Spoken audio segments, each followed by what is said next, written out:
Hi guys, this is Nian. Today I will be painting a seascape of this shoreline.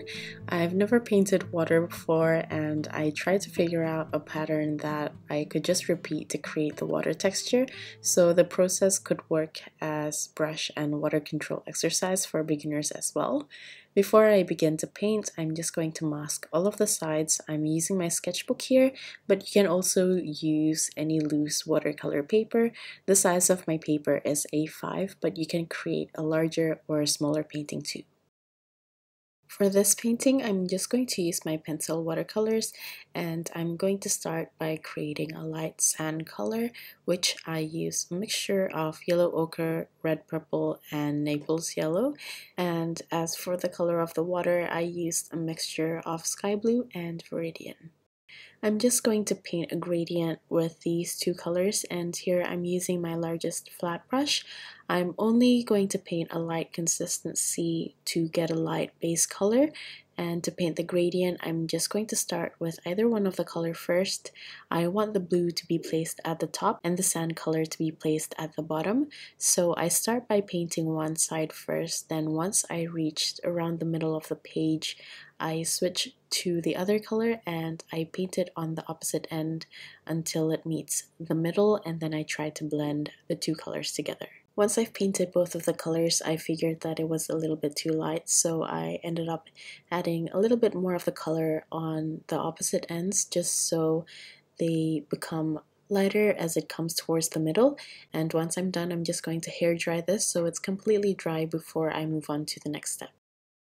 Once the base color is completely dry, I start to mix my colors. I'm going to create two tones. For the lighter blue, I used a mixture of Viridian and Sky Blue, and for the darker tone, I used a mixture of Prussian Blue and Viridian. I'm going to paint with the dark blue first, and I'm going to take a medium consistency, and I'm going to start to paint random blobs with it, and this blob is what's going to be repeated closely next to each other to create the pattern. I try to place them very closely like puzzle pieces while leaving a tiny space in between each shape so the base color still shows through. I try to not make the shapes too small at this point because we are going to paint on top of those shapes again later on, and you can just work at your own pace here because it will get quite repetitive. When I paint this, I want each blob to have a flat wash so it's easier to maneuver around it. If the blobs are a little bit too watery and they're puddling up, you'll risk the shapes merging together if the wet area touches each other. So I'm using the paint quite limitedly, and this is what I mentioned before as an opportunity to use this repetitive motion as brush and water control exercise if you're new to watercolors. I tried to make the blobs as random as possible. This way your eyes won't block any specific area. I'm trying to make everything flow together by trying to make sure that the bottom and the top of each shapes are all a little bit different in terms of height. This will help to make it look more organic. After I've made a couple of lines of these running across, maybe around an inch down on the page, then I start to mix some of the lighter blue color in the darker mixture so I can start to lighten the color gradually as I paint downwards, and I just repeat the steps and the same shapes until I'm eventually just painting with the light blue color at around the halfway point of the page. I'm just going to continue with the same method and speed this up as this is very repetitive, but if you are going to paint along to this, you can take this time to paint it slowly with care and control over your brush. I personally found this part therapeutic as I'm just repeating the same movement. I just put some calming music in the background and I just paint this, and I found it to be very relaxing. And by the way, please excuse those few strands of hair. Sometimes when I'm trying to be accurate with certain shapes, I try to lean forward and those hair strands just ended up being in the frame. I'm just giving you a heads up because they'll pop up from time to time in this video. Moving along and changing the color slightly, I tried to add the sand color into the light blue mix from before, and this will give you a greenish tone. So I'm just going to continue on with the shapes using that color. Personally though, I think that it'll look better if it's a little bit more subtle in terms of the color change, but I think it somewhat worked out in the end. But just be mindful that you can actually create a softer transition if you would like to. Just don't add too much of the sand color all at once in the beginning. As I paint towards the bottom, I try to add more of the sand color little by little, whilst also creating smaller shapes in a lighter consistency. Once I feel like I'm getting close to the shoreline, I just use the greenish sand color to mark off the edge of the water. That way I can be more aware of the placement and where to make the really tiny shapes.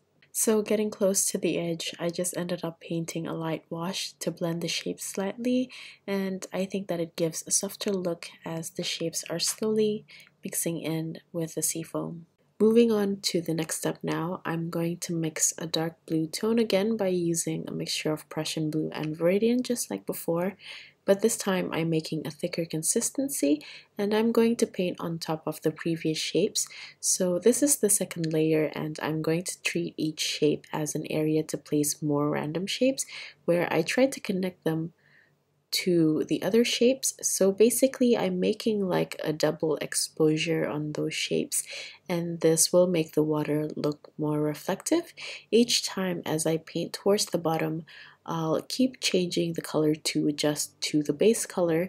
So I would add more green and then some of the sand color for the bottom part of the pattern.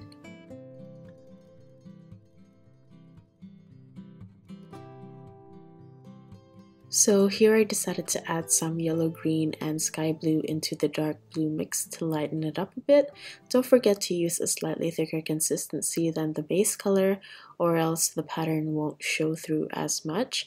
I do try to define this a fair bit. It's better for the pattern to be very defined compared to it being subtle at this point, because we're going to glaze the water area in the end, which will also slightly blend the pattern together.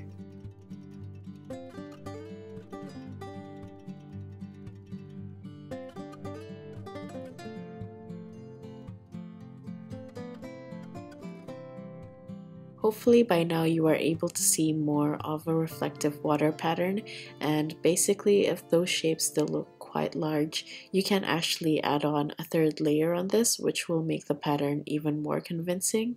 But I'm just going to finish up until the bottom, then I'm going to paint a third layer on the top area, but you can continue with the rest if you choose to do that. Make sure that everything is dry before you add on the third layer, because you are going to paint a smaller area, which will make it a little bit hard to control the water. Now that I'm done with the main pattern, I'm just going to paint a glaze on top so I can add more intensity to the base color. And I'm going to start by mixing Viridian, Prussian blue, sky blue, and yellow-green together, and use a watery consistency to use as a glaze. Then continuing on by mixing the sand color in the blue mix as I paint towards the bottom. I also found that using a softer brush instead of a synthetic would give a nicer glaze, as I think the synthetic brush is a little bit too rigid and it seems to disrupt the pattern too much. So if you only have synthetic brush on hand, just be gentle with the glazing. The glaze will fill the water instead of it looking like a flat pattern, and the reason why I like the glaze instead of painting an intense base color at the beginning is so I can estimate the proportion of each of the glaze for it to not cover the pattern, and this will also soften the edges of the pattern slightly so it blends together a bit better. You can also switch the steps by painting a bit more of an intense base color if you would like to. It might just look a little bit different. Using the sandy blue color, I used it to line some of the edges of the water. I tried to create a few layers of uneven lines and just fill it in with a light consistency of the same color without the areas touching each other, so there's still a clear separation. And then I also made a thicker consistency of the sand color. It doesn't exactly have to be the same tone. Mine is a little bit more yellow here, but basically I'm just going to line an area of the sand and paint it in to create a separation between the wet sand and the dry. Now I'm going to go in with my white gouache and paint an uneven line across the edge of the water to create a bit of sea foam. Make sure that the line has different thickness or else it'll look a little bit odd. You can even stretch it quite far back to get an even larger area for the sea foam.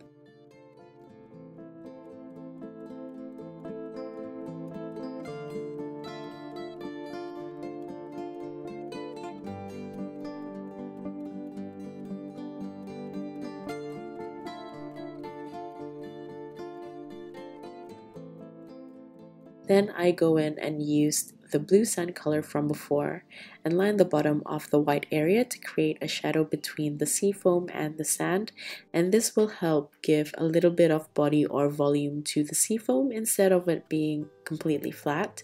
I'm also going to play with thickness and also apply it to the other lines as well.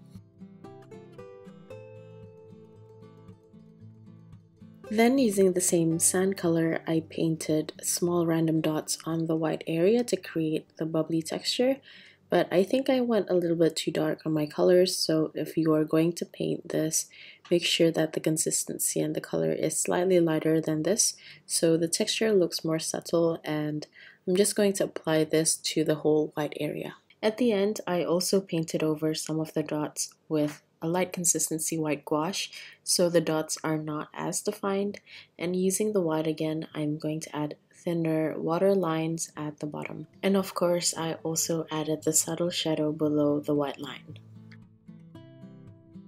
Here I decided to take the Prussian blue and use it to define the shadows even more, but you can also choose a different color like a darker version of the sun color if you would like to. For the next step, I mixed in Prussian blue with some yellow ochre, and I used this to paint the sand below the water, and I'm just going to paint this in the shallow area because I imagine that there would be a sudden drop off where the darker part of the water is. I felt like the sand is a little bit too light compared to the rest of the painting now, so I decided to paint the sand color again and just do glaze to intensify the color slightly. For some added sparkle to the water, I use some white gouache and flick my brush against one another to get some splatters. I then go over the white again with some more paint to add larger white dots in random spots to make them more visible. This was intended to be the finishing touch, but like usual, I always look at my paintings again at the end, and I always have to make some finishing touches, but at this point I didn't know just yet, so I took off the masking tape to reveal the painting.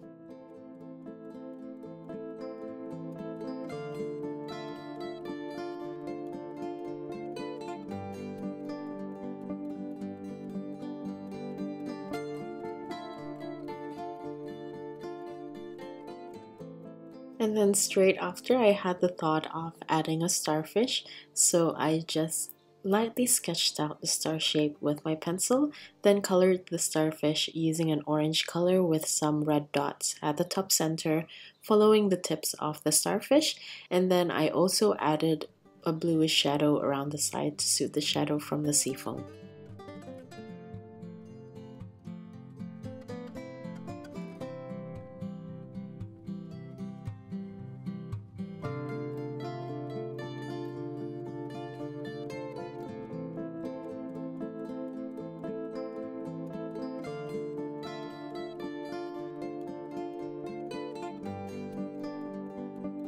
I wanted to add a little bit of texture to the starfish, so I used some of my white gouache to add some dots, followed by more red dots to create an uneven texture.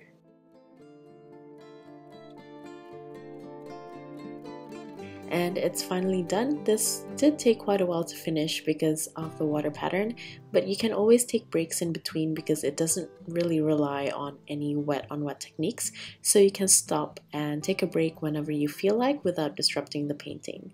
Anyway, if you're still here, thank you so much for watching till the end. I hope you guys enjoyed this one, and I'll see you at the next one. Bye!